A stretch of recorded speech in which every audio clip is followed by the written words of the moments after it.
La parole est maintenant à Monsieur Christophe Arend du groupe La République En Marche.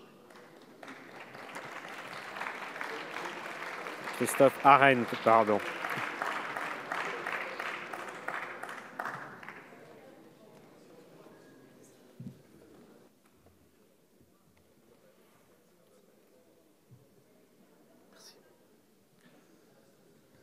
Monsieur le Président, Herr Bundestagpräsident,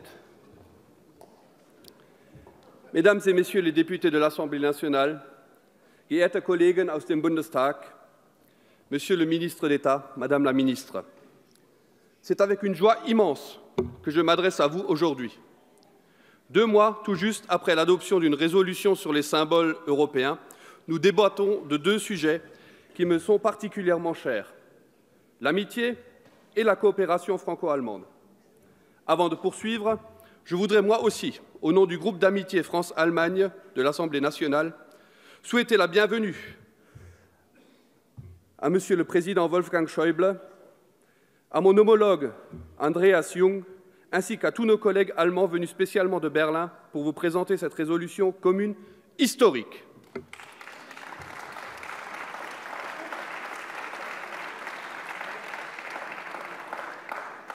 Je souhaite également remercier Monsieur le Président Schäuble et tous nos homologues allemands de nous avoir accueillis ce matin au Bundestag lors du débat et du vote de la résolution commune. C'est cela l'amitié franco-allemande vécue au quotidien.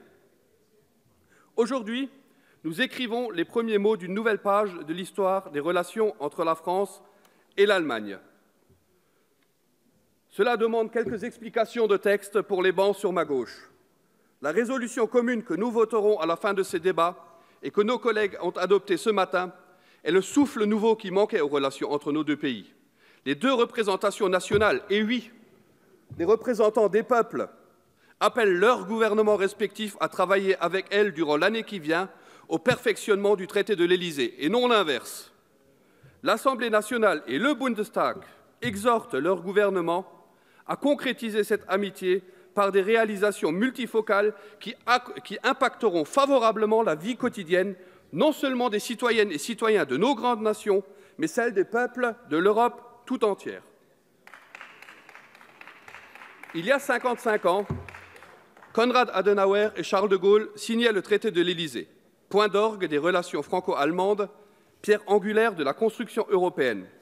Il a permis de nombreux progrès entre nos États voisins. Aujourd'hui, et je partage votre constat et votre diagnostic, cette édification marque le pas. Dans ses frontières, l'Europe voit la montée des extrêmes, le repli sur soi, la hausse des nationalismes, le Brexit, qui sont autant de preuves d'une incompréhension de l'Europe par ses populations. Elle voit dans l'Europe une machine technocratique aux contours flous. On parle d'Europe de rapprochement, de libre-échange, mais pour beaucoup, la situation se dégrade. Chômage, terrorisme, réchauffement climatique, sentiment d'abandon. À l'international, la situation en Crimée, la crise des réfugiés, Daesh ont été davantage gérées de façon à limiter les dommages plutôt que de sorte à développer de grands projets fédérateurs. L'union contre ne dure qu'un temps. Elle ne doit en aucun cas être envisagée comme une solution durable. La raison doit nous conduire à nous fédérer autour d'un projet commun et d'une conception commune qui répondent aux attentes, aux aspirations de nos concitoyennes et concitoyens. Sur le médicament, sur le traitement, là, nous ne sommes pas en accord. Il manquait une substance même qui fait respirer et vivre l'amitié, l'adhésion, l'acceptation et l'intégration de cette idée par les citoyennes. Ce sont eux qui portent les projets. C'est à leur niveau, dans leur famille, dans leur quartier, dans leur ville, qu'ils donnent vie à ce qu'on appelle l'amitié franco-allemande, le véritable creuset de l'Europe. Notre réponse est radicalement différente de la vôtre. Femmes et hommes politiques, représentants de nos 2 nations, nous avons une responsabilité majeure, nous avons une mission majeure. Nous devons prendre le pouls de nos sociétés. Nous devons donner à nos compatriotes les moyens d'utiliser la coopération franco-allemande et la construction européenne pour améliorer leur vie quotidienne. Nous devons leur permettre de développer des projets concrets dont l'amitié franco-allemande et l'Europe sont les principaux catalyseurs. Robert Schuman, père fondateur de l'Union européenne, affirmait très justement « L'Europe ne se fera pas d'un coup, ni dans une construction d'ensemble. Elle se fera par des réalisations concrètes, créant d'abord une solidarité de fait. Et c'est là tout l'enjeu de cette résolution commune, permettre d'enclencher des actions concrètes, visibles et claires pour tous. Notre résolution commune introduit la coopération dans tous les domaines de la vie. Elle nous permettra d'abord de lever les blocages dans les régions frontalières, dans la reconnaissance des diplômes scolaires, professionnels et universitaires, dans la formation professionnelle, l'emploi, les normes sociales, les prestations médicales ou encore la sécurité. Nous ne pouvons accepter qu'un étudiant allemand ne puisse pas venir travailler en France parce que son diplôme n'est pas reconnu. Nous ne pouvons pas accepter qu'un Français ait des difficultés pour se faire soigner en Allemagne. Nous ne pouvons accepter que les tribunaux de chaque côté de la frontière ne puissent s'accorder sur le cas d'un individu. L'Europe ne doit pas être un blocage, mais un atout. Dans les territoires frontaliers, les habitants ne peuvent comprendre les freins alors qu'ils passent quotidiennement et librement les frontières d'hier. Comment pouvons-nous aujourd'hui, à l'heure de la mondialisation, ne pas nous entendre pour mettre en œuvre une politique publique commune? C'est là tout l'enjeu de cette résolution. Elle permettra d'expérimenter cette nécessaire harmonisation et donnera enfin une réelle visibilité quotidienne à l'Europe. Pour cela, nous nous appuierons sur les eurodistricts franco-allemands existants. Nous leur donnerons des compétences nécessaires pour expérimenter dans tous les domaines de la vie des citoyennes et citoyens français et allemands qui y vivent. N'en déplaise, wo ein Wille ist, da ist ein Weg. Là où il y a une volonté, nous trouverons le chemin pour y parvenir.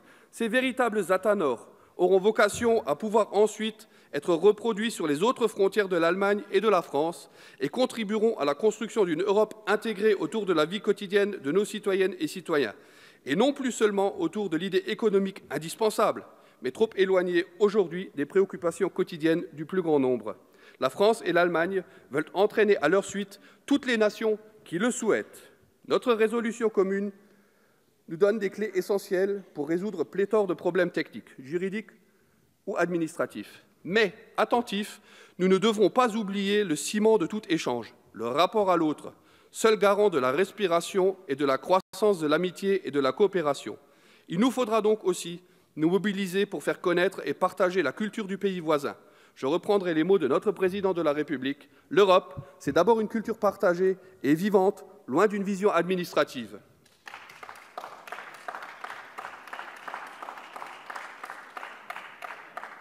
C'est pourquoi cette résolution promet les langues, la culture et les jumelages.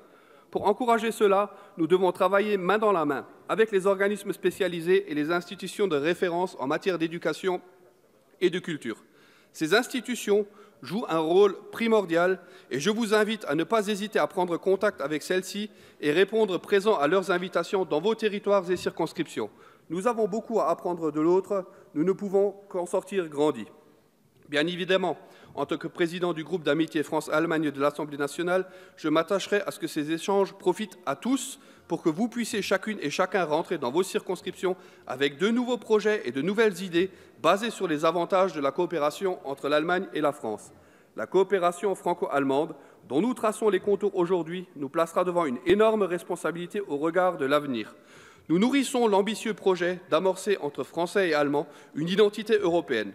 Notre méthode de travail sera celle du débat démocratique contradictoire d'idées. Notre fil rouge, notre objectif sera l'intérêt au quotidien de nos concitoyennes et concitoyens. Notre résolution commune, plus qu'un simple acte d'amitié entre deux nations, prend ici un aspect fondamental dans le modèle de civilisation qui doit assurer demain le progrès de l'humain. J'appelle de mes vœux qu'il s'agisse de la civilisation du débat démocratique contradictoire d'idées et que ce débat démocratique contradictoire d'idées soit intégré totalement dans l'identité européenne. Dès demain, nous nous mettrons au travail, parlementaires français et parlementaires allemands, mais aussi collègues français et allemands du Parlement européen. Chers collègues, cette résolution commune intensifie la coopération entre l'Assemblée nationale et le Bundestag. Nous organiserons le travail commun des représentants de chacune de nos commissions, nous régulariserons nos échanges, harmoniserons nos procédures législatives et améliorerons notre coopération au niveau européen et international. Les parlementaires qui s'investissent à travers cette résolution demandent instamment à leurs gouvernements respectifs d'élaborer durant l'année 2018 un nouveau traité complétant, améliorant et perfectionnant le traité de l'Élysée de 1963. Si aujourd'hui, la discussion se construit au niveau franco-allemand, sachez que ce projet ne s'arrête pas là. Il a pour vocation de s'étendre à tous nos voisins européens qui le souhaiteront. Cette résolution doit être le moteur d'un dessein plus grand pour l'Europe qui existe aux yeux de tous. L'heure est venue pour nous d'agir. Marquons l'histoire et donnons corps à l'Europe des peuples. Rien n'est jamais acquis. De toutes parts, les peurs des uns répondent aux espoirs des autres, mais ensemble, nous pourrons faire face aux nombreux défis qui se bousculent à nos portes. Nous avons effectué le premier pas en élaborant ce texte conjointement. Je salue tous ceux qui ont contribué, tous ceux qui vivent l'amitié franco-allemande au quotidien. Chers collègues, chers amis, chères citoyennes, chers citoyens européens, je vous invite à faire preuve de courage et de volontarisme. Rompons avec les habitudes passées. Allons ensemble vers l'avenir, un avenir que nous aurons choisi pour ne pas le subir. Es lebe die deutsch-französische Freundschaft in Europa. Vive l'amitié franco-allemande en Europe. Je vous remercie. Merci, monsieur le député.